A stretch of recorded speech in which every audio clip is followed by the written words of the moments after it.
Hello and welcome everyone, welcome back to our channel the digital educare. আজকে আমি তোমাদের ভূগোল বিষয় শিক্ষক কিশোর স্যার। তো আমরা অলরেডি বাড়িমণ্ডল চ্যাপ্টার পড়ছিলাম। আজকে আমরা বাড়িমণ্ডল চ্যাপ্টারের তৃতীয় পার্ট, যেখানে জোয়ার ভাটা সম্পর্কে পড়ব, এবং চতুর্থ পার্টে আরও ইন্টারেস্টিং কিছু জিনিস আছে।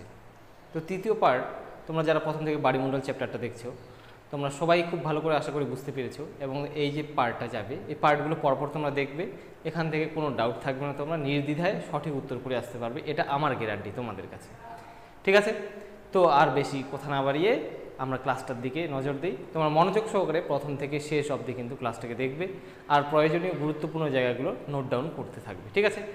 মনে রাখবে, এই ইউটিউবে বা অনলাইনে কাজ করার জন্য কিন্তু অবশ্যই তোমাদেরকে নোট করতে হবে প্রয়োজনীয় স্থানগুলো, এবং সময় সময় আমি কিছু স্ক্রিনশট রাখার কথাও বলবো, সেই জায়গাগুলো অবশ্যই স্ক্রিনশট করে তোমরা রাখবে, কারণ এগুলোই তোমাদের পরে অনেক কাজে লাগবে। ঠিক আছে?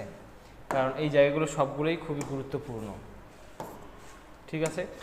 তো শুরু করছি আজকে পার্ট নাম্বার 3, যেখানে আমরা পড়ব যে বাড়িমণ্ডল চতুর্থ অধ্যায় পড়ছি, সেখানকার যে জোয়ার ভাটা অংশটা রয়েছে, সেই জোয়ার ভাটা অংশটাই কিন্তু আজকে আমাদের পড়া। তো সবার প্রথমে প্রশ্ন আসে যে জোয়ার ভাটা কী জিনিস, তাই না? জোয়ার ভাটা অনেকেই জানো কি জোয়ার ভাটা কি। জোয়ার ভাটা হলো যখন সমুদ্রের জলরাশি স্বাভাবিকের থেকে ফুলে ওঠে, তখন তাকে জোয়ার বলে। আর যখন স্বাভাবিকের থেকে জলরাশি নেমে যায়, অনেক দূর পিছিয়ে যায় সমুদ্রের জল, তখন তাকে বলা হয় ভাটা। এখানে দেখো প্রথম স্লাইডে জোয়ার ভাটার কিছু ছবি রেখেছি। দেখো এই যে জলরাশি, দেখো এখানে এই ছবিটাতে এই জলগুলো যখন এখানে যে দেখছো কিনারা থেকে অনেক দূরে থেকে কিন্তু সমুদ্রের জল, যখন জোয়ার আসে তখন সমুদ্র এরকম উত্তাল হয়ে ওঠে, এরকম বড় বড় ঢেউ সমুদ্রের কিনারে চলে আসে। যেই জায়গাগুলোতে বিচ থাকে, বালিয়াড়ি থেকে, যার উপর দিয়ে হাঁটাচলা করা যায়, যেখানে দোকানপাট থাকে, এই জোয়ার আসার সময় সেই জায়গাগুলো জলের তলায় তলিয়ে যায়। তাহলে বুঝতে পারছি জোয়ার কী জিনিস। যখন সমুদ্রের জলরাশি ফুলে উঠে কি স্থলভাগের দিকে আরও বেশি পরিমাণে এগিয়ে এসছে, একে বলা হয় জোয়ার। আর যখন এই জলরাশি স্বাভাবিকের থেকে আরও নেমে যায়, সমুদ্র তখন অনেক পিছিয়ে যায়, তখন বিস্তীর্ণ এলাকা কি জলের উপরে উন্মুক্ত হয়ে থাকে। ঠিক আছে? স্থলভাগ হয়ে থাকে, তখন তাকে বলা হয় ভাটা। ঠিক আছে? এরপরে দেখো যেটা মজার জিনিস, সেটা হলো কি জোয়ার ভাটা একটা জায়গায় কিন্তু প্রতিদিনেই দুইবার করে ভাটা হয় সমুদ্রে। ঠিক আছে? যে সমুদ্র উপকূলগুলো আছে। এবার প্রথম প্রশ্ন আছে, জোয়ার ভাটা সৃষ্টির কারণ কী কী কারণে জোয়ার ভাটা সৃষ্টি হয়। দেখো 1 নম্বর কারণ হতে পারে কি চাঁদ ও সূর্যের মহাকর্ষ শক্তি। এটা হলো কি মূল কারণ জোয়ার ভাটা সৃষ্টির জন্য। যদি কারণ বলে, তাহলে প্রধান কারণ যদি বলা হয়, তাহলে সেটা হবে কি চাঁদ আর সূর্যের আকর্ষণ। এবার চাঁদ আর সূর্য, এদের মধ্যেও যদি প্রধান কারণ যদি বলি যে কার আকর্ষণে বেশি জোয়ার সৃষ্টি হয়, তাহলে সেটার উত্তর হবে কি চাঁদের আকর্ষণে জোয়ার সৃষ্টি হয়। এছাড়াও জোয়ার ভাটা সৃষ্টির আরেকটা কারণ হয়, সেটা হলো কি পৃথিবীর কেন্দ্র বহির্মুখী শক্তি, যেটাকে বলা হয় কি সেন্ট্রিফিউগাল ফোর্স। এই সেন্ট্রিফিউগাল ফোর্স বা কেন্দ্র বহির্মুখী শক্তি কি? এই সেন্ট্রিফিউগাল ফোর্স বা কেন্দ্র বহির্মুখী শক্তি হলো যখন পৃথিবী আবর্তন করছে, এই আবর্তন গতির জন্য, আবর্তন করার জন্য পৃথিবীর কেন্দ্র থেকে সব কিছু ছিটকে যেতে চায়। তো জলরাশি আর বায়ু, যেরকম আমরা বায়ুমণ্ডলে আমি কিন্তু বলেছি যে জলরাশি আর বায়ুকে পৃথিবী আকর্ষণ করে ধরে আছে ঠিকই, কিন্তু এগুলো এমন ধরনের পদার্থ যেগুলোকে কি বেঁধে রাখার মতো কিন্তু কোনো ক্যাপাসিটি নেই। তো সেজন্য এরা কি করে মুভ করে, পৃথিবীর মধ্যাকর্ষণ শক্তির জন্য, মহাকর্ষ বলের জন্য পৃথিবীর সঙ্গে লেগে আছে বটে, কিন্তু এরা মুভমেন্ট করতে পারে। ঠিক আছে? তো যখন পৃথিবী আবর্তন করছে, তখন তার সঙ্গে সঙ্গে কি এগুলো মুভমেন্ট করার সময় কি ছিটকে যেতে চায়। ঠিক আছে? তখনই সৃষ্টি হয় কি জোয়ার। এবার এই ছবিটা দেখো, জোয়ার ভাটার জন্য তোমাদের অবশ্যই এই চ্যাপ্টারটা মনে রাখার জন্য ছবি, অবশ্যই ছবির সঙ্গে সুন্দর করে বুঝে নাও, এবং এগুলো জায়গাগুলো কিন্তু স্ক্রিনশট করে রাখবে তোমরা। দেখো এখন এই ছবিটাতে দেখাচ্ছে কি এটা হলো চাঁদ, এটা সূর্য, বুঝতেই পারছো। তো এই ছবিটার ক্ষেত্রে দেখা যাচ্ছে চাঁদ আর সূর্য পৃথিবীর একই দিকে আছে। যাই হোক, তো চাঁদ আর সূর্যের মিলিত আকর্ষণে বা চাঁদের আকর্ষণে পৃথিবীর এই অংশে কি জলরাশি এভাবে ফুলে উঠেছে, তাই না? দেখতে পাচ্ছ। তো এখানে যে জোয়ারটা হচ্ছে, একে বলা হয় কি মুখ্য জোয়ার। ঠিক আছে? আর বিপরীত দিকে যে জোয়ারটা হয়, সেটা হলো গৌণ জোয়ার। দেখো পরের স্লাইডে আবার আছে এগুলো, মুখ্য জোয়ার, গৌণ জোয়ার কি। ঠিক আছে? তো মূলত এই দুটো কারণে কি জোয়ার সৃষ্টি হয়। ঠিক আছে? এবার জোয়ার ভাটার শ্রেণী বিভাগ দেখো। জোয়ার ভাটা কয় রকমের হতে পারে, কি কি জোয়ার ভাটা হয়। জোয়ার ভাটাকে মূলত দুই ভাগে ভাগ করা হয়, একটা হলো মুখ্য জোয়ার আর একটা কি গৌণ জোয়ার। মুখ্য মানে মেইন, প্রধান। ঠিক আছে? তো মুখ্য জোয়ার কিসের কারণে হয়? যখন চাঁদের আকর্ষণে যে জোয়ার হয় তাকে কি বলা হয়? তাকে বলা হয় মুখ্য জোয়ার। চাঁদের আকর্ষণে জোয়ার হলে তাকে বলবে মুখ্য জোয়ার। ঠিক আছে? আর গৌণ জোয়ার কি? এই যে একটু আগে পড়লাম, পৃথিবীর কেন্দ্র বহির্মুখী বল, পৃথিবীর আবর্তন গতির জন্য সৃষ্টি হওয়া কেন্দ্র বহির্মুখী বল বা সেন্ট্রিফিউগাল ফোর্সের জন্য যে শক্তিটা তৈরি হয়, সেই কারণে চাঁদের আকর্ষণে যেখানে জোয়ার হয়, চাঁদের সামনের দিকে যে জায়গাটায় জোয়ার হয়, ঠিক বিপরীত দিকে পৃথিবীর আবর্তন গতির জন্য আরেকটা জোয়ার সৃষ্টি হয়। সেই জন্য অবশ্যই এটা মনে রাখা সহজ যে মুখ্য জোয়ার বা মেইন জোয়ারটা কার জন্য হচ্ছে? চাঁদের আকর্ষণ। চাঁদ যেদিকে থাকবে সেখানে সেই দিকটায়, পৃথিবীর সেই যেদিকে চাঁদ থাকবে সেই দিকটায় যে জোয়ারটা হবে তাকে কি বলবো আমরা? তাকে বলবো মুখ্য জোয়ার। ভেরি ইজি, তাই না? সিম্পল। এবং ঠিক তার বিপরীত দিকে 180 ডিগ্রি, অর্থাৎ এই স্থানের বিপরীত দিকে 180 ডিগ্রি একটা সরলরেখা আঁকো। এই 180 ডিগ্রি স্থানে এই জায়গাটাতে এখানে যে জোয়ারটা তৈরি হচ্ছে, এই যে জোয়ারটা দেখতে পাচ্ছ, এটাকে কি বলা হচ্ছে? তাহলে এটা যে সৃষ্টি হচ্ছে সেটা সৃষ্টি হচ্ছে কিসের কারণে? সেটা সৃষ্টি হচ্ছে সেন্ট্রিফিউগাল ফোর্স বা কেন্দ্র বহির্মুখী বলের জন্য, এবং এই জোয়ারটার যে নাম সেটা হলো কি? গৌণ জোয়ার। ঠিক আছে, আই থিঙ্ক সবাই খুব ভালো করে বুঝতে পেরেছো। এবার দেখো, এবার প্রাবল্য অনুসারে জোয়ার ভাটার যে প্রবলতা, জোয়ার ভাটার জলের যে প্রবলতা, তার ভিত্তিতে জোয়ার ভাটার জলের যে টেন্ডেন্সি ফুলার এবং নেমে যাওয়ার, তার টেন্ডেন্সি বা প্রবল্য অনুসারে জোয়ার ভাটাকে আরও ফার্দার দুই ভাগে ভাগ করতে পারি। এগুলো ইম্পর্টেন্ট, ঠিক আছে, এগুলো ইম্পর্টেন্ট। VVI এই দুটো, সেই দুটো কি কি? সেই দুটো হলো ভোড়া কোটাল আর মোড়া কোটাল। ভোড়া কোটাল কি জিনিস? এখানে কোটাল কথার অর্থ কি এটা মনে রাখো। কোটাল কথার অর্থ হলো সমুদ্র, ঠিক আছে, সমুদ্র। ভোড়া কোটাল মানে কি তাহলে দাঁড়ালো? ভোড়া সমুদ্র, তাই না? তাহলে কোটাল মানে যদি সমুদ্র হয়, তাহলে ভোড়া কোটাল মানে কি দাঁড়ালো? ভোড়া সমুদ্র। বুঝে গেল? ভোড়া সমুদ্র। এবার এই ভোড়া সমুদ্র বা ভোড়া কোটাল কখন হবে? দুটো দিন এরকম হতে পারে, ঠিক আছে। কোন দুটো দিন? অমাবস্যা এবং পূর্ণিমার দিনে। এই দুই দিনে এই ঘটনাটা ঘটা সম্ভব।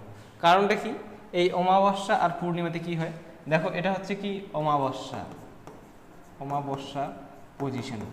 এটা হলো অমাবস্যা পজিশন। এই দিনে কি চাঁদ কি করে? এই দিনে চাঁদ সূর্য এবং পৃথিবীর মাঝখানে অবস্থান করে, যে কারণে সূর্যের আলো চাঁদের এই পৃষ্ঠে পড়ে। এবার এই পৃষ্ঠটা আলোকিত হয়, কিন্তু আমরা পৃথিবী থেকে কি চাঁদের এই পৃষ্ঠটা দেখতে পাচ্ছি। এই দিনটা হয় কি? অমাবস্যা, ঠিক আছে। অমাবস্যা একটু বুঝিয়ে দিলাম। এবার এক্ষেত্রে এই অমাবস্যা দিনে কি হচ্ছে? পৃথিবীর একই দিকে চাঁদ প্লাস সূর্য থাকছে, তাই না? তাহলে চাঁদ প্লাস সূর্য দুই সূর্য এবং চাঁদের আকর্ষণ মিলিতভাবে পৃথিবীর একই জায়গায় কাজ করছে এখানে। এর ফলে কী হবে? স্বাভাবিকভাবে প্রতিদিন যেরকম জোয়ার হয়, সেদিন যতটা জল ফুলে ওঠে, তার প্রতিদিন যতটা পরিমাণে জল ফুলে ওঠে, তার থেকে অমাবস্যাতে কী হবে? আরও বেশি পরিমাণে জল ফুলে উঠবে, ঠিক আছে। এই চাঁদের আকর্ষণে অমাবস্যার দিনে যে মুখ্য জোয়ারটা হবে, সেই মুখ্য জোয়ারে কি হবে? জল আরও বেশি পরিমাণে ফুলে উঠবে। এই যে শক্তিশালী মুখ্য জোয়ারটা হবে, সেদিন প্রায় বন্যার মতো পরিস্থিতি হয় উপকূলের সাইড দিয়ে, ঠিক আছে। ওই দিন যে মুখ্য জোয়ার হয় তাকে বলা হচ্ছে কি? ভোড়া কোটাল, ঠিক আছে, বুঝতে পারলে। এবার ঠিক অপোজিট পূর্ণিমার দিন দেখো, সূর্যের আলো এই সময় চাঁদের এখানে পড়ে, এখান থেকে আমরা কিন্তু পূর্ণিমার সূর্যকে দেখতে পাই। এবার এই দিনেও কি হয় দেখো, চাঁদ, সূর্য আর পৃথিবী একই সরলরেখায় আছে। দেখো এই দিনে পূর্ণিমার দিনেও কিন্তু চাঁদ, সূর্য, পৃথিবী একই সরলরেখায় আছে। এর ফলে চাঁদের আকর্ষণে যে মুখ্য জোয়ারটা হয় সেটা যেমন শক্তিশালী হয়, আবার বিপরীত দিকে যে এখানে কিন্তু চাঁদ তখন থাকে না পূর্ণিমার দিনে, বিপরীত দিকে যে গৌণ জোয়ারটা হয় পৃথিবীর সেন্ট্রিফিউগাল বা বহির্মুখী শক্তির জন্য, তার পাশাপাশি এখানে কি করে? এদিকে সূর্যের আকর্ষণও কাজ করে। তাহলে ওই যে গৌণ জোয়ার প্লাস সূর্যের আকর্ষণের জোয়ার, দুটো জোয়ার সৃষ্টি করে এখানে কি এই দিকেও গৌণ জোয়ারটাও কিন্তু শক্তিশালী হয়। এই কারণে অমাবস্যা আর পূর্ণিমা তিথিতে যে জোয়ার হয় তাকে বলা হয় ভরা কোটাল। ওই দিন সমুদ্র ফুলে ফেপে ওঠে, ভরে যায় একদম জলে, ঠিক আছে। এবার মোড়া কোটাল কী জিনিস? মোড়া কোটাল হলো দেখো, অমাবস্যা এবং পূর্ণিমা পার হওয়ার পরে, এটা হলো পূর্ণিমা তিথি, পূর্ণিমা পজিশন চাঁদের, আর এটা হলো কি? অমাবস্যা পজিশন, ঠিক আছে। এই দুই দিনের পরে, এই দুইটা দিন পার হওয়ার পরে কি হয়? চাঁদ 27 পূর্ণ কত দিনে? এটা মনে রাখো, 27 পূর্ণ 1/3 দিন বা 27 দিন 8 ঘন্টায়, 27 দিন 8 ঘন্টায় পৃথিবীর চারিদিকে এক চক্কর মারে, ঠিক আছে। তো এই 27 দিন 8 ঘন্টা বা প্রায় 30 দিনের মধ্যে কি করে চাঁদ পৃথিবীর চারিদিকে এক চক্কর মারে। তো প্রতি 15 দিন পর পর সেজন্য কী হয়, অমাবস্যা এবং পূর্ণিমা হয়। এবং এই অমাবস্যা এবং পূর্ণিমা তিথি বা ওই দিনটার পরবর্তী যে 8 দিন, অর্থাৎ অমাবস্যা পূর্ণিমা থেকে অমাবস্যা যেতে কত লাগবে, আরও 15 দিন লাগবে। তো 15 দিনের মাঝামাঝি কত দিন, সেটা অষ্টমতম দিন, বুঝতে পারলাম। আবার অমাবস্যা থেকে পূর্ণিমা হতে কত দিন লাগবে, আরও 15 দিন লাগবে। তার মাঝে মধ্যমতম দিনটা হলো কি, সেই অষ্টম দিনটা 15/8, ঠিক আছে। ওই যে দিন দুটো পূর্ণিমা থেকে 8 দিন পরে এবং অমাবস্যা থেকে 8 দিন পরে, সেই অষ্টম দিনের দিন যেটাকে বলা হয় অষ্টমী তিথি, প্রথমা দ্বিতীয়া তৃতীয়া এরকম করে অষ্টমী, একাদশী, দ্বাদশী, ত্রয়োদশী, চতুর্দশী, তারপরে কি হয়, অমাবস্যা বা পূর্ণিমা হয়, ঠিক আছে। তো এই অষ্টমতম দিনে কি হয়, চাঁদ এই পজিশনে চলে আসে, এমন পজিশনে চলে আসে যে যখন এইগুলো ভুলে যাও এবার, তাহলে অষ্টমী তিথিতে কি চাঁদ এখানে থাকে বা এখানে থাকে, ঠিক আছে। পূর্ণিমা হলে পূর্ণিমার পরে অষ্টমী তিথিতে এখানে থাকবে এবং অমাবস্যা হলে অমাবস্যার পরবর্তী অষ্টমী তিথিতে এখানে থাকে। যাই হোক, এবার এটাও ভুলে যাও। এবার এই পজিশনে ভাবো, এখানে চাঁদ আছে পূর্ণিমার পরে। এবার এই দিনটাতে কি হচ্ছে, এখান থেকে দেখো চাঁদ আর সূর্য পৃথিবীর সাপেক্ষে কত ডিগ্রি কোণ তৈরি করেছে, 90 ডিগ্রি কোণ তৈরি করেছে, দেখো, বুঝতে পারছো। এই 90 ডিগ্রি কোণে থাকার জন্য, এই 90 ডিগ্রি কোণে থাকার জন্য এদিন কিন্তু চাঁদের আকর্ষণ বা সূর্যের আকর্ষণ, কারোর আকর্ষণই পৃথিবীর উপর শক্তিশালী হতে পারে না। কারণ তুমি একটা মানুষ, একজনকে যদি এরকম করে টানাটানি করা যায়, 90 ডিগ্রিতে যদি দুইজন দুদিকে ধরে টানা যায়, তাহলে কি হবে, কারোরই শক্তি কিন্তু সেখানে প্রবল হতে পারবে না, ঠিক আছে। তো এই ঘটনাটা এখানে ঘটে। সেদিন কি হয়, না চাঁদের আকর্ষণ পৃথিবীর উপর বেশি কার্যকরী হয়, না সূর্যের আকর্ষণ বেশি কার্যকরী হয়। এর ফলে চাঁদের আকর্ষণের যে মুখ্য জোয়ারটা হয়, এবং এই এই দিনের ক্ষেত্রেও তাই, ঠিক আছে, অমাবস্যার পরে অষ্টমতম দিনে না চাঁদের আকর্ষণে মুখ্য জোয়ার শক্তিশালী হয়, না গৌণ জোয়ার শক্তিশালী হয়। কারণ কি, এক্ষেত্রে 90 ডিগ্রিতে সূর্য কি করছে, আকর্ষণ করছে, তার জন্য কি করছে, জলরাশিটা কি এখানে যেতে চেয়েও যেতে পারছে না, মানে কম ফুলে উঠছে, সূর্য এদিকে টেনে ধরছে। জোয়ার ভাটা অ্যাকচুয়ালি হয় কি, যখন জোয়ার আসে তখন এই যেই জায়গাগুলো ভাটা হয়, অর্থাৎ এখানে যদি চাঁদ থাকে, এর আকর্ষণে এখানে জোয়ার হবে, এখানে চাঁদ থাকলে এর আকর্ষণে জোয়ার হবে। তো এই জোয়ারের সময় জল তো ফুলে উঠবে, কিন্তু সেই জলরাশি কোথা থেকে আসবে, তার বিপরীত, তার সঙ্গে 90 ডিগ্রি যে স্থানটা আছে সেখানে ভাটা হয় এবং সেখান থেকেই জলরাশিটা এখানে আসে। কিন্তু এই দিনে পজিশন দেখো, সূর্য কি আছে, 90 ডিগ্রিতে আছে, তার মানে এখান থেকে জলরাশিগুলোকে দুপাশে যেতে কি বাধা দিবে না সূর্য, তাই না। তো এরকম 90 ডিগ্রি অবস্থানের জন্য অষ্টম তিথিতে কী হয়, চাঁদ, সূর্য আর পৃথিবী 90 ডিগ্রিতে অবস্থান করে, যে কারণে, ঠিক আছে, মুখ্য জোয়ার বা গৌণ জোয়ার কোনোটাই প্রবল হতে পারে না। এই দিন জোয়ারের জল স্বাভাবিকের থেকে কম ফুলে ওঠে, ঠিক আছে, স্বাভাবিকভাবে জোয়ার আসলে যতটা জল ফুলে ওঠার কথা তার থেকেও কম ফুলে ওঠে। এই জন্য এই দিনকার জোয়ারকে বলা হয় কি, মোড়া কোটাল, ঠিক আছে, বোঝা গেল। তাহলে অমাবস্যা মনে রাখবে, অমাবস্যা এটা, আর পূর্ণিমা তিথিতে হয় কি, এই যে দেখো লেখাই আছে ঘোড়া কোটাল, আর অষ্টমী তিথিতে 8তম দিনে অষ্টমী তিথিতে কি হয়, মোড়া কোটাল হয়, মনে রাখবে, ঠিক আছে। খুব সহজ, ছবিটা স্ক্রিনশট দিয়ে রেখো, এঁকে রাখবে, এটাই তোমাদের মাথায় থাকবে। এবার দেখো, তারপরে এবার আরেকটা পজিশন, এবার কিছু ইন্টারেস্টিং জিনিস, সিজিগি অবস্থান। সিজিগি কথাটার অর্থ কি, এটা অনেকবার পরীক্ষা আসছে, এটাও ভিভিআই, ভেরি ইম্পর্টেন্ট মাধ্যমিক পরীক্ষার জন্য। সিজিগি কথাটার অর্থই হলো যোগবিন্দু প্লাস, এই সিজিগি কথার অর্থ হলো যোগবিন্দু, অর্থাৎ চাঁদ আর সূর্য একই সরলরেখায় সংযোগ, মিলিতভাবে, ঠিক আছে, চাঁদ এবং সূর্য মিলিতভাবে, এটাই যোগবিন্দুর কথা বলা হচ্ছে। এই চাঁদ আর পৃথিবী 2 দিন কি হয়, সারা মাসের মধ্যে 2 দিন এই ঘটনাটা ঘটে যে চাঁদ, পৃথিবী এবং সূর্য একই সরলরেখায় আসে। এই 2 দিন কি, সেই অমাবস্যা আর পূর্ণিমার দিন, এর আগের ছবিটাতেও আমরা দেখলাম, তাই না, কোন 2 দিন, যে অমাবস্যা আর পূর্ণিমার দিন, এই যে অমাবস্যা আর পূর্ণিমা তিথিতে ফুল মুন, নিউ মুন, এই 2টা তিথিতে কি হয়, চাঁদ, সূর্য আর পৃথিবী একই সরলরেখায় থাকে, তাই না। একই সরলরেখায় থাকার জন্য কি হয়, এই দুটো দিনকে বলা হয় সিজিগি অবস্থান। সিজিগি অর্থাৎ যোগবিন্দু, চাঁদ, সূর্য আর পৃথিবী যখন একই সরলরেখায় থাকে, সেই অবস্থানটাকেই বলা হয় কি, সিজিগি অবস্থান। এই সিজিগি অবস্থান দুভাবে হয়, একটা হলো সংযোগ আর একটা হলো প্রতিযোগ। সংযোগ অবস্থানে কি হয়, সংযোগ মানে প্লাস, সংযোগ মানে সংযুক্ত হবে একসঙ্গে। তো যেদিন অমাবস্যা হয়, অমাবস্যা তিথিতে কি হয়, পৃথিবীর একই দিকে, পৃথিবীর এক সাইডে, এই যে পৃথিবীর এক সাইডেই কি থাকে, চাঁদ আর সূর্য একই সাইডে থাকে, এই যে চাঁদের আকর্ষণ প্লাস সূর্যের আকর্ষণ মিলিতভাবে একই জায়গায় কাজ করছে পৃথিবীর উপরে, তাই না? এর ফলে যে জোয়ারটা হবে, এর ফলে যে জোয়ারটা হবে সেটা কি হবে?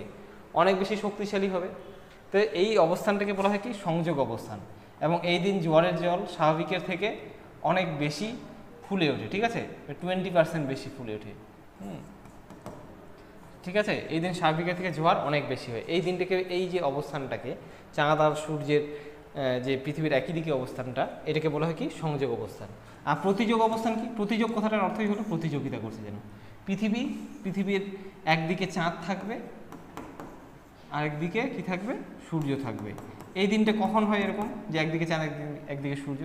পূর্ণিমা তিথিতে এই ঘটনাটা ঘটে, ঠিক আছে, যে পৃথিবীর একই সরলরেখায় আছে এবং পৃথিবীর একদিকে সূর্য এবং একদিকে চাঁদ আছে। এই পরিস্থিতিতে কি হয়? চাঁদের আকর্ষণে যে মুখ্য জোয়ার এবং সূর্যের আকর্ষণে পৃথিবীতে যে গৌণ জোয়ার সৃষ্টি হচ্ছে, সেখানে সূর্যের আকর্ষণ কাজ করছে, সেই জন্য এই গৌণ জোয়ারও শক্তিশালী হয় এবং চাঁদের আকর্ষণে মুখ্য জোয়ার তো শক্তিশালী হয়ই। এই যে অবস্থানটাকে, যে পৃথিবীর একদিকে চাঁদ এবং একদিকে সূর্য, এই অবস্থানটাকেই বলা হয় কি প্রতিযোগ অবস্থান। এই দিন যেন জোয়ারের জন্য চাঁদ আর সূর্য পৃথিবীর সঙ্গে প্রতিযোগিতা করছে, ঠিক আছে, চাঁদ আর সূর্য যেন প্রতিযোগিতা করছে যে কার আকর্ষণ বেশি কাজ করে, নাও কে বেশি জলকে ফুলাতে পারে, কে বেশি টানতে পারে। এটা হলো প্রতিযোগ অবস্থান। এবার দেখো, এবার যেটা রয়েছে জোয়ার ভাটাতে ইম্পর্টেন্ট জিনিস আরেকটা, সেটা হলো কি পেরিজি আর অ্যাপোজি। দেখো, এটা তোমরা ক্লাস 9-এ পড়েছিলে, অপসুর আর অনুসুর। অপকথাটার অর্থই হলো কি দূরে, আর অনুসুর কথাটার অর্থ হলো কাছে। তো চাঁদ আর পৃথিবীর মধ্যে যে ডিস্টেন্স, সেটা সবসময় সারা মাসে কিন্তু সমান থাকে না। চাঁদ যে পৃথিবীর চারিদিকে পরিক্রমণ করছে, সেই পরিক্রমণকালে গোটা রাস্তা পথটা কিন্তু সমান নয়। এই ক্ষেত্রেও চাঁদের পরিক্রমণ পথটাও কিন্তু কি উপবৃত্তাকার, ঠিক আছে, পৃথিবী যেরকম উপবৃত্তাকার কক্ষপথে সূর্যকে পরিক্রমণ করছে, সেই উপবৃত্তাকার হওয়ার কারণে চাঁদ কি করে? পৃথিবীকে একটা নাভিতে রেখে আবর্তন করে পৃথিবীর চারিদিকে। তো যে কারণে একটা সময় কি চাঁদ পৃথিবীর সব থেকে কাছে চলে আসে, কক্ষপথের এমন একটা এক মাসের মধ্যে এমন একটা দিন আসে যেদিন চাঁদ আর পৃথিবীর মধ্যে ডিস্টেন্স সব থেকে কমে যায়। সেদিনটাকে বলা হয় কি পেরিজি অবস্থান। সেই দিনটিকে বলা হয় পেরিজি অবস্থান। সেদিন দূরত্ব কত থাকে? 3,56,000 কিলোমিটার, 3,56,000 কিলোমিটার থাকে, ঠিক আছে, 56,000 কিমি থাকে। এই দিনটা হচ্ছে সব থেকে কাছে অবস্থান, ঠিক আছে, চাঁদ এবং পৃথিবীর মধ্যে দূরত্ব সব থেকে কমে যায়, এই দিনটাকেই বলা হচ্ছে পেরিজি। তো কাছে থাকার জন্য এই দিন যে জোয়ারটা হবে, সেই জোয়ারটা কিন্তু স্বাভাবিকের থেকে 20% বেশি শক্তিশালী হয়, জোয়ারটা 20% বেশি হয়। এই অবস্থাটাকেই বলা হয় কি পেরিজি অবস্থান। আবার এই দিন পেরিজি অবস্থানে যদি বা অ্যাপোজি অবস্থানে যদি সেদিন আবার কি থাকে, পূর্ণিমা বা অমাবস্যা থাকে, তাহলে সেদিন যে কন্ডিশনটা হয়, সেই দিনটা কিন্তু হয়ে যায় প্রক্সিজিয়ান অবস্থান। সেই অবস্থানটাকে বলা হয় প্রক্সিজিয়ান অবস্থান। কেন, কিভাবে প্রক্সিজিয়ান অবস্থান জিনিসটা কি? দেখো, এই পেরিজি বা অ্যাপোজি অবস্থানে পেরিজি সব থেকে কাছে থাকছে, এবার সেদিন যদি পূর্ণিমা হয় তাহলে কি হবে? তো সেদিন ঘোড়াকোটাল তো শক্তিশালী হবে, এবং তার পাশাপাশি কি হবে, পৃথিবীর একই দিকে চাঁদ থাকা, পাশাপাশি চাঁদ থাকার জন্য সেদিন যে পূর্ণিমার চাঁদটা দেখা যাবে স্বাভাবিকের থেকে বেশি বড় দেখা যাবে, ঠিক আছে। সেদিন হবে কি সুপার মুন, এটা শুনেছি তোমরা বোধহয়, সুপার মুন। সেদিন পূর্ণিমার চাঁদকে অনেক স্বাভাবিকের থেকে অনেক বেশি দেখাবে, কারণ বড় দেখাবে। কারণ কি? কারণ সেদিন চাঁদ অনেকটাই কাছে চলে এসছে পৃথিবীর।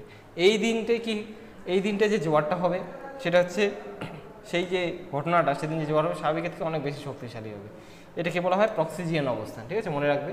আর অ্যাপোজি কি? অ্যাপোজি হলো এই পরিক্রমণ পথে যখন চাঁদ থেকে পৃথিবীর ডিস্টেন্স সর্বাধিক হয়। এই ডিস্টেন্সটা হলো কি? সর্বাধিক ডিস্টেন্সটা হলো প্রায় 4,07,000 কিলোমিটার। এই দিনের অবস্থানটাকে, এই যে চাঁদ এবং পৃথিবীর যে দূরতম অবস্থান, এটাকে বলা হয় অ্যাপোজি অবস্থান। তো দূরে থাকার জন্য কি আকর্ষণ বল কম কাজ করে, আর আকর্ষণ বল কম কাজ করার জন্য সেদিন জোয়ার স্বাভাবিকের থেকে 20% কিন্তু কম হয়, ঠিক আছে। চাঁদের আকর্ষণে যে সেদিন জোয়ারটা হয়, সেটা স্বাভাবিকের থেকে কি 20% কম হয়, ঠিক আছে। তোমরা বুঝতে পেরেছো পেরিজি অবস্থান কি, অ্যাপোজি অবস্থান কি লিখতে পারবে এখন, আর প্রক্সিজিয়ান অবস্থান কি, এটাও আশা করি তোমরা খুব ভালো করে বুঝতে পেরেছো, ঠিক আছে। তো আজকের ক্লাসটা এই পর্যন্তই। এখান থেকে গুরুত্বপূর্ণ প্রশ্নগুলো কি কি তোমাদের, যে পেরিজি কাকে বলে বা পেরিজি বলতে কী বোঝো, অ্যাপোজি বলতে কী বোঝো, ঠিক আছে। এবার এখান থেকে শর্ট প্রশ্ন হয় কি 20% কবে বেশি হয়, কবে বেশি হয় কি পেরিজি অবস্থানে জোয়ার 20% স্বাভাবিকের থেকে বেশি হয়, আর অ্যাপোজি অবস্থানে 20% কম হয়। মনে রাখবে প্রক্সিজেন অবস্থান কি এটা জানার জন্য। এর সঙ্গে তোমরা সুপারমুন আর মাইক্রোমুন বুঝতে পারলে। অ্যাপোজি অবস্থানে যদি পূর্ণিমা হয় সেদিন কী হবে, চাঁদ পৃথিবী থেকে অনেক দূরে আছে, সেদিন যে পূর্ণিমাটা হবে সেদিন চাঁদকে স্বাভাবিকের থেকে ছোট দেখাবে। এই দিন যে ঘটনাটা ঘটবে বা এই দিন যদি পূর্ণিমা হয় তখন যে চাঁদকে দেখা যাবে তখন তাকে বলা হয় কি মাইক্রোমুন। আর পেরিজি অবস্থানে যদি পূর্ণিমা হয় তাহলে সেদিন চাঁদটাকে অনেক বড় দেখাবে, কারণ অনেক কাছে চলে আসে, সেই অবস্থানটাকে বলা হয় কি সুপারমুন। সেই দিনকার যে পূর্ণিমাটাকে তাকে বলা হয় সুপারমুন। তাহলে সংযোগ অবস্থান এবং প্রতিযোগ অবস্থান এটাও কাকে বলে বা কি, এগুলো ইম্পর্টেন্ট প্রশ্ন এখান থেকে, এই চ্যাপ্টার থেকে গুরুত্বপূর্ণ প্রশ্ন কিন্তু এগুলো। সিজিকে অবস্থান কি এটাও এই চ্যাপ্টারের গুরুত্বপূর্ণ প্রশ্ন, মাধ্যমিক পরীক্ষায় আসার মতো। দেখো বললাম না, এগুলো তোমরা স্ক্রিনশট নিয়ে রাখো, এখানে যতটুকু আছে প্রত্যেকটাই গুরুত্বপূর্ণ জিনিসগুলোই আমি নিয়ে এসেছি। ভোড়া কোটাল মোড়া কোটাল এটাও খুব গুরুত্বপূর্ণ প্রশ্ন। ভোড়া কোটাল মোড়া কোটাল কবে হয়, কোন তিথিতে হয়, কী ঘটনাটা ঘটে, কেন হয়, ঠিক আছে, এগুলো ডিটেলসে তোমাদের লিখতে হবে। যাতে যত কিছু বুঝলে এই বুঝাটা মনে রাখবে এবং এরপরে তোমরা যখন পড়বে তখন একবারেই তোমাদের মনে থাকবে, ঠিক আছে। মুখ্য জোয়ার গৌণ জোয়ার কি, তাহলে মুখ্য জোয়ার কি, চাঁদের আকর্ষণে জোয়ার হলো মুখ্য জোয়ার, আর বিপরীত দিকে 180 ডিগ্রিতে পৃথিবীর কেন্দ্র বহির্মুখী শক্তি বা কেন্দ্রাতিক বলের জন্য, কেন্দ্র বহির্মুখী বলের জন্য, সেন্ট্রিফিউগাল ফোর্সের জন্য যে জোয়ারটা হয় তাকে বলা হয় গৌণ জোয়ার, ঠিক আছে। বুঝতে পারলে তো আশা করি সবাই খুব ভালো করে বুঝতে পেরেছো ক্লাসটা। কীরকম লাগলো ক্লাসটা কমেন্টে অবশ্যই জানিও। যদি ভালো লেগে থাকে অবশ্যই বন্ধু বান্ধবীর কাছে শেয়ার করো। এবং দেখো মনে রাখো তোমরা কিন্তু ফ্রিতে ক্লাসগুলো পাচ্ছ, তো তোমাদের কাছ থেকে আমাদের একটাই পাওয়া, সেটা হলো কমেন্ট, ভালো একটা কমেন্ট এবং লাইক। অবশ্যই তোমরা সবাই দেখছো কিন্তু লাইক করছো না, অবশ্যই লাইক করবে। আর অবশ্যই পরবর্তী ভিডিওটা কিন্তু দেখো, সেখানে কিন্তু আরও ইন্টারেস্টিং জিনিস নিয়ে আসছি, যেখানে জোয়ার ভাটার ফলাফল এবং জোয়ার ভাটার ব্যবধান কিন্তু বুঝতে পারবে। এমনভাবে বোঝাবো যে তোমরা একবারেই বুঝে যাবে এবং কখনো ভুল হবে না, ঠিক আছে। তো সবাই খুব ভালো থেকো, বেস্ট অফ লাক, দেখা হচ্ছে পরবর্তী ভিডিওতে, ধন্যবাদ।